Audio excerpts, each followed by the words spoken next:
ஆன்மீக நண்பர்கள் அனைவருக்கும் அன்பு கலந்த வணக்கங்கள். இன்றைக்கு நாங்கள் ஆன்மீகம் சம்பந்தமான பதிவில் பசி தீர்த்த ஈசனும் அபூர்வ அனுமந்த கருடனும் கோவை வடமதுரை விருந்தீஸ்வரர் கோயிலின் சிறப்புகளை பார்க்கலாம் வாங்க.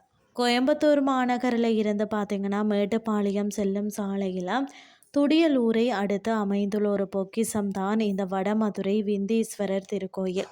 7ஆம் நூற்றாண்டில் சோழர் காலத்தில் கட்டப்பட்ட இந்த ஆலயம் பார்த்தீங்கன்னா 3 யுகங்களை கண்ட பெருமை கொண்டது. இந்த கோயிலின் வியக்க வைக்கக்கூடிய சிறப்புகளை நாம பார்க்கலாம். நாயன்மார்களில் ஒருவரான சுந்தரர் பசியால் தளர்ந்து இந்த கோயிலுக்கு வந்தபோது இறைவனும் இரவியும் வேடுவ தம்பதிகளாக தோன்றி அவருக்கு வன முருங்கைக்கீரை சமைத்து அமுது படைத்தனராம். விருந்தளித்த காரணத்தால் இந்த தல இறைவன் விருந்தீஸ்வரர் என்று அழைக்கப்படுகிறாராம். அதாவது ஒரே இடத்துல அனுமன் மற்றது கருடன். இது பார்த்தீங்கன்னா இந்த கோயிலின் மிக அரிய ஒரு சிறப்பம்சங்களை ஒன்றுன்னு சொல்லப்படுகிறது.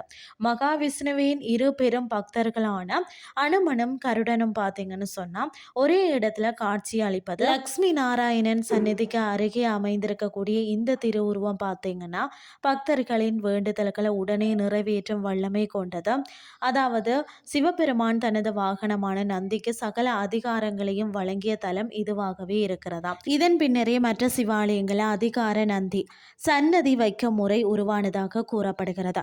பிரதோஷ காலத்துல இவருக்கு செய்யப்படும் அபிஷேகம் மிகவும் விசேஷமானது. இந்த தலத்துல இறைவன் சுயம்பு மூர்த்தியாக அருள் பாலிக்கிறாராம். ஆண்டுதோறும் பங்குனி மாதம் 17ஆம் தேதி சூரிய ஒளி நேரடியாக கருவறையில உள்ள ஈசன் மீது விழுந்து படும் அதிசயம் இன்றும் நிகழ்கிறதாம்.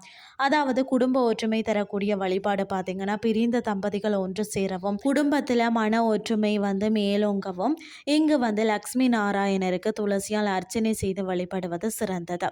இந்த வார இறுதியில் உங்கள் குடும்பத்தோடு இந்த வரலாற்று சிறப்புமிக்க கோயிலுக்கு சென்று வாருங்கள் என்று சொல்லி கூறிக்கொண்டு இன்றைய ஆன்மீகம் சார்ந்த பதிவை நிறைவு செய்து கொள்கிறேன். இதே மாதிரி மற்றும் ஒரு ஆன்மீகம் சார்ந்த பதிவோடு உங்களை சந்திக்கிறேன். நன்றி.